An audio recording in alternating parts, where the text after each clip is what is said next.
ప్రతి తెలుగువాడు చదవాల్సిన 6 పుస్తకాల గురించి ఈ వీడియోలో తెలుసుకుందాం.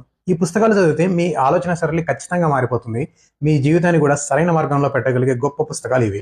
ఈ వీడియోని సేవ్ చేసుకోండి, షేర్ చేయండి.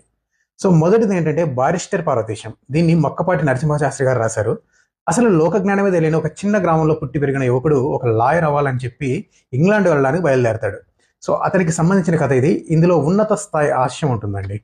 రెండవది అమరావతి కథలు. మన డైరెక్టర్ త్రివిక్రమ్ శ్రీనివాస్ గారు ఎప్పుడూ చెప్పే అమరావతి కథలే ఈ పుస్తకం. దీన్ని రాసింది సత్యం శంకర్ మంచి.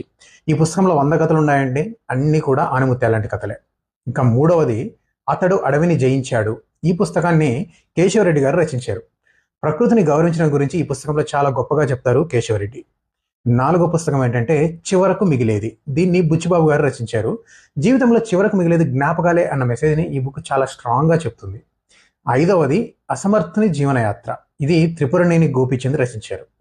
సో ఇది ఒక సైకలాజికల్ నావెల్ అనమాట. సో మానవుల్లోని అసమర్థ మనస్తత్వాన్ని ఇది ఎత్తి చూపిస్తుంది.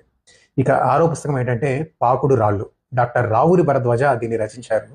సినిమా పరిశ్రమ వెనుక ఉన్న వాస్తవ జీవితాలని స్ఫూర్తిదాయకంగా చూపించే నవల ఇది. సో డాక్టర్ రావూరి భరద్వాజ గారికి 2012లో జ్ఞాన్పీఠ్ అవార్డు కూడా లభించింది. సో ఇవ్వండి నాకు అనిపించిన ప్రతి ఒక్కరూ చదవగలిగే best books in Telugu literature.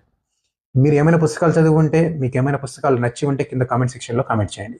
Thank you so much.